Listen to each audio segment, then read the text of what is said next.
What is going on, everybody? I just want to say a big 2 T-Rex thumbs up.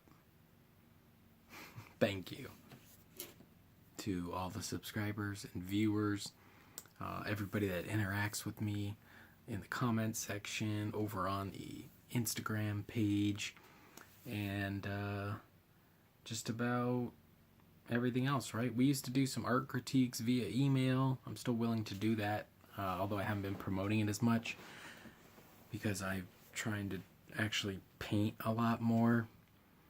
And I don't know. I've been working really hard on getting these paintbrushes manufactured.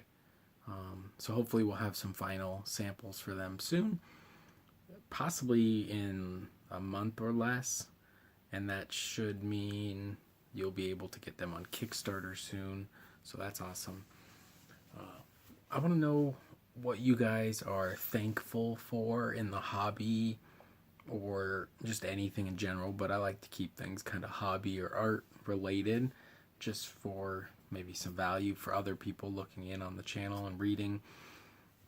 I just wanted to go on a little tangent, a rant here that I always found really interesting, and it made me super happy. There's a guy, the Weather Pig, and he was doing a little, it's like a tag a YouTuber thing, and I'm going to be doing a response video to his video, but I just wanted to mention first that he mentions me, and one of the things he mentions is that he can tell I care a lot about the art or artistic value of miniature painting or art in general.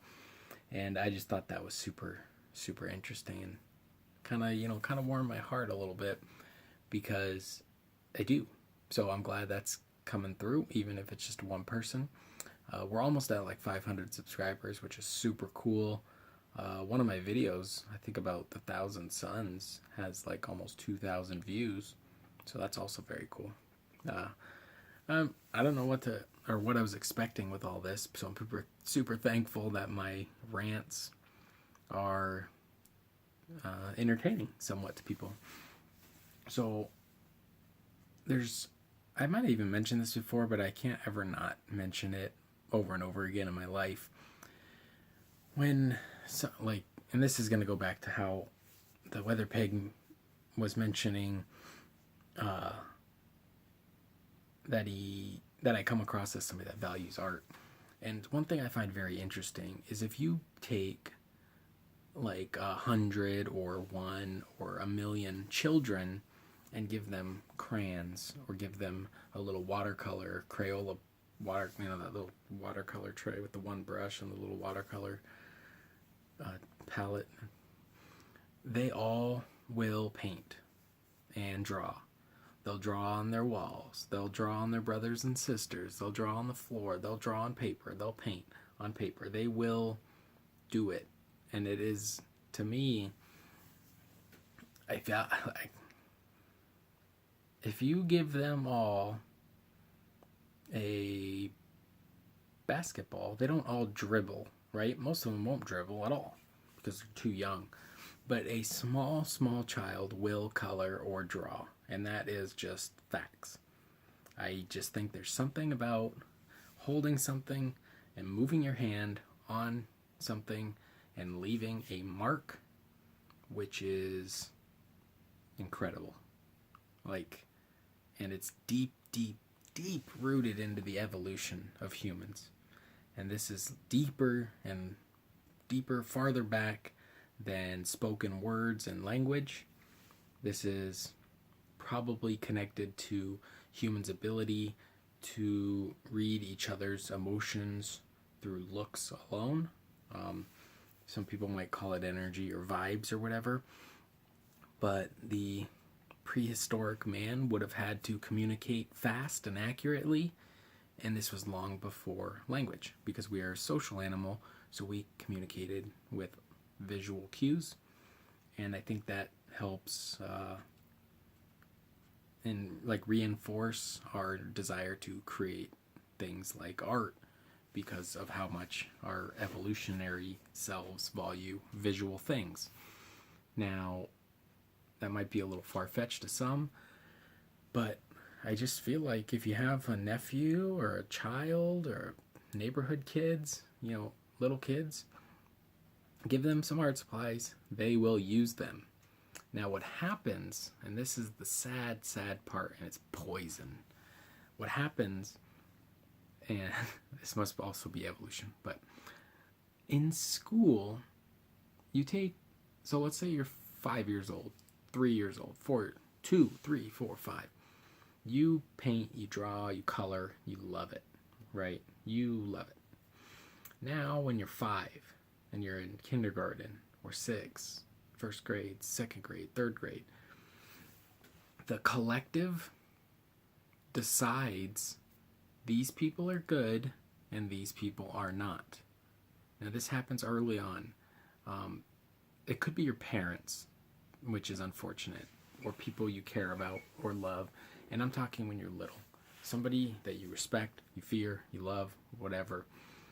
They can give you the opinion or basically tell you you're good at creating art or you're bad, right? You're going to show your parents when you're little or somebody your art. They're going to hang it on the fridge for a while. Then maybe they stop. And maybe that's a cue saying you're not good. Now, also in school, children will decide who's good and who's not good. Also in, say, art class, you can be graded. And if you're not good, you might get a worse grade. And because of this, a lot of people, so here's all the people,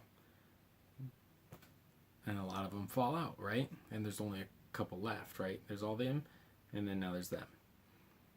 And now it's time for, say, middle school. Or maybe this is high school, where you have some choice in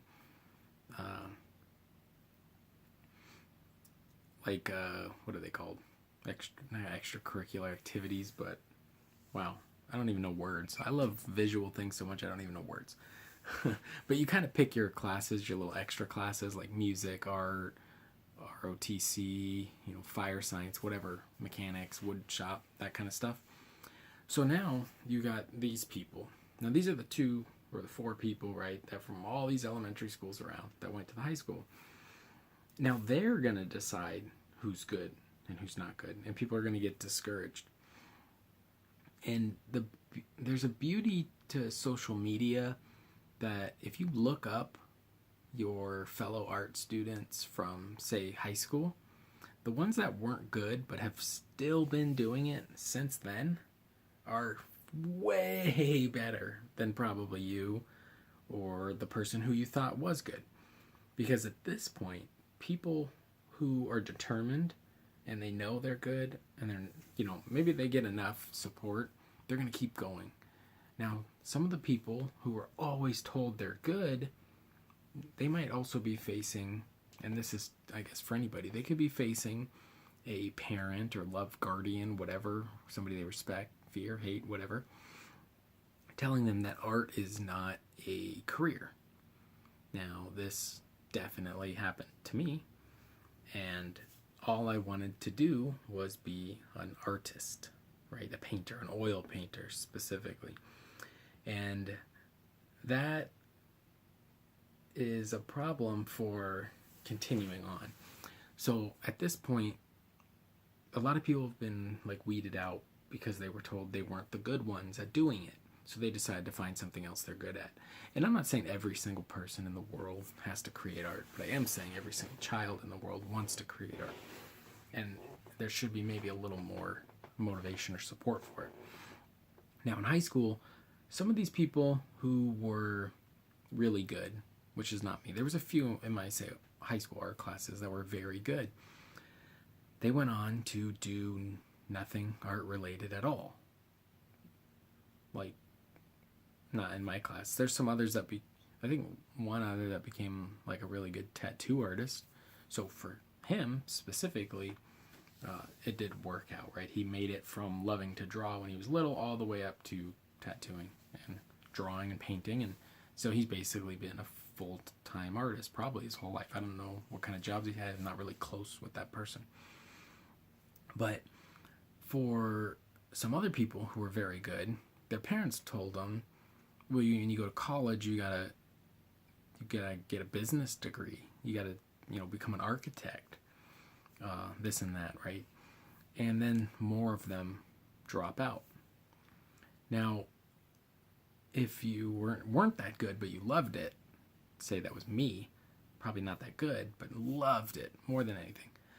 Then I was told, well, you can't go to college to be a painter, even though you can. There are painting degrees. So you have to be like a digital artist or a graphic designer or like advertisement or, something that's somewhat related because you're trying not to crush your soul. And then you go do it and it crushes your soul. So at this point, you are about 20 years old, 21, and then maybe you kind of leave it behind because now you're working in restaurants, you're a waiter, you're a bartender, you're maybe working at a gas station, a post office, or shipping, whatever, but you're not selling art. And even at this point too, now you're 22 years old, and that means for 22 years old, you've never sold anything. And people told you couldn't do it full time. You couldn't be a job. Even though you've seen it, you know somewhere in your head that people do it, but it seems impossible how it's done. So you give up and you change to, entrepreneur or bartender, party guy, club promoter. I was a club promoter for a while. Drug dealer. You could be, a dancer, whatever.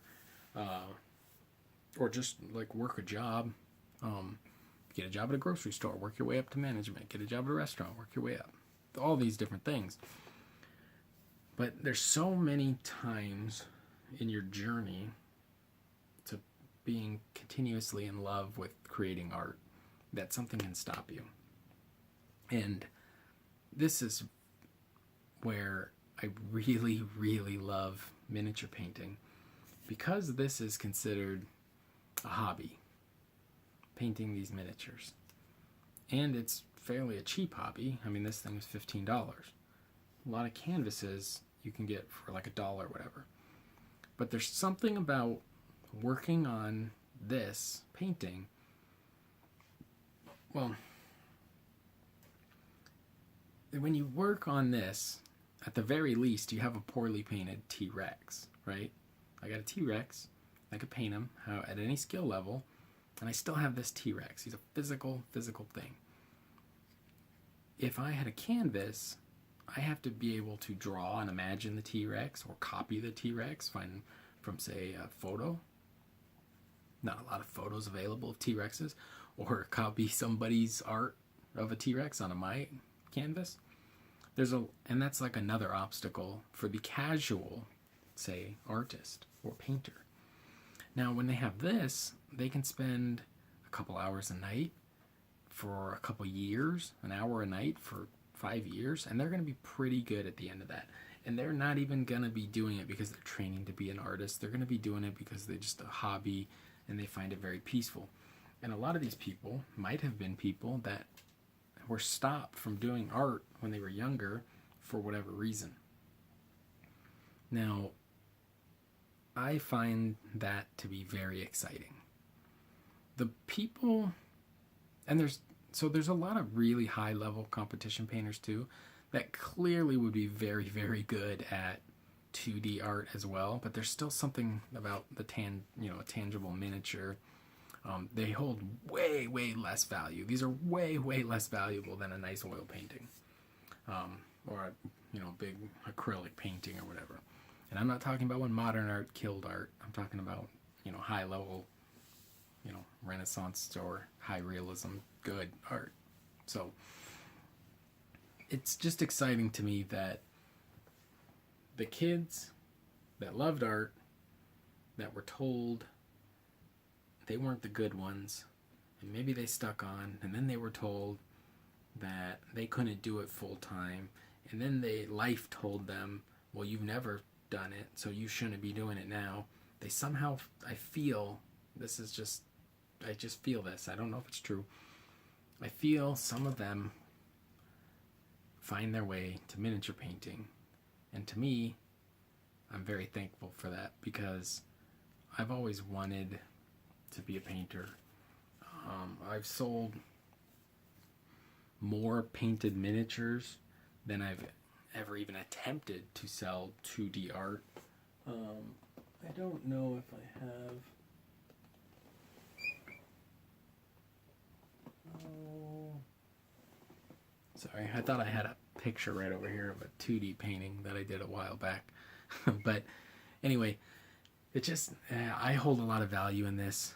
I super enjoy selling a miniature that I painted. It gives me like that high that only half a bottle of Jack Daniels could have done 8 years ago, whatever. But I love it. And that's part of the reason why I want to manufacture a line of paintbrushes, multiple lines of paintbrushes. It's part of the reason I paint and try to sell stuff on eBay. It's part of the reason why I want to be able to do commissions. It's part of the reason why I want to go and take painting classes at conventions, and I want to communicate and talk to painters and hobbyists online, on Instagram, on YouTube. It's one of the reasons I like talking in my comments with anybody that watches this. I really am thankful that anybody gets value out of this, because it's not like I have any kind of spoken word degree, whatever, public speaking degree. So I do try and get my point across and not make it too flowery or whatever, so it's hard to understand. Eventually one day I'll learn how to edit a video and we'll be able to increase the production quality of this. But I think it's something I'm very thankful for, is that miniature painting can be a very high level artistic outlet. And I'm not saying you have to be good for it to be a high artistic outlet. I'm saying if you were 8 years old and got inspired by, reading about Michelangelo getting hired to paint the Sistine Chapel, if you paint something and sell it on eBay for a slight profit of more than what you paid for it, I think you will feel that buzz. Like, it'll make you proud. The deal with manufacturing paintbrushes isn't that I'm going to change the paintbrush world. I'm going to try and compete the best I can with big box store prices at a loss to my own, bottom line, whatever you want to call it. Nah, I won't be losing money, possibly, but so I'm not trying to tell you that my brushes are going to be like, Golden Demon, baby.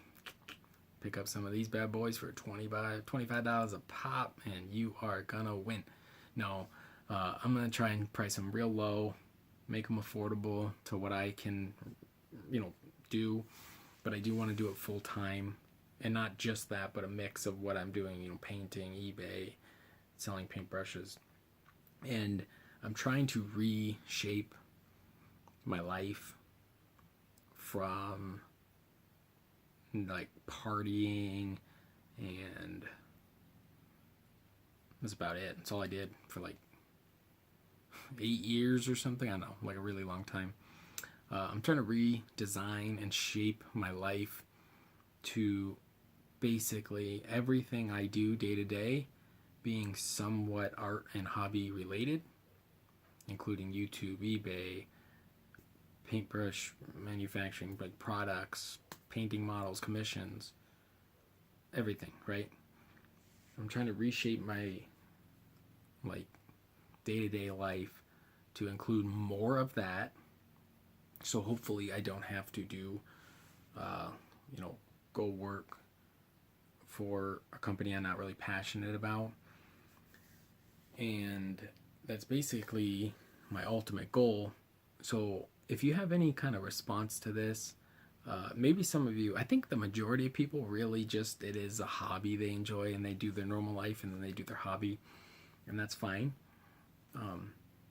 But it's something I'm very thankful for, is that especially with like YouTube, it gives me a opportunity to at least make it seem possible. It seems very possible. Very, very possible. So I am excited about that.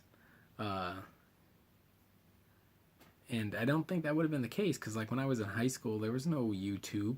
I don't think. I didn't know about it. I couldn't even send a picture on my phone. There was definitely no Instagram. And now, the constant barrage of basically motivation you can give yourself from the things you can view and listen to and audio books on your phone or whatever. It's very exciting. So I'm thankful for these things. Hopefully this made some sense to you. If you have children, buy them art supplies for Christmas, or nieces and nephews. There's one thing I'm very curious about. So with my paintbrushes, you can't raise money on Kickstarter for a cause, but I'm curious on a company like Tom's Shoes. Every time I think they sell a pair of shoes, they donate a pair of shoes. And I've always thought about doing an art supply charity for children. I never, until this year or so, thought about manufacturing art supplies. I always just thought I would get money and donate crayons or something. So I'm curious on if anybody's familiar with that. Like if you sell a set of paintbrushes, donate a set to like an elementary school or high school or Phoenix Children's Hospital or whatever. I'm not sure how that works, but I will be potentially in a position to do so, and that's also exciting. So that's all I got for you right now. Please subscribe if you like these videos. If you don't, alright, did the best I could.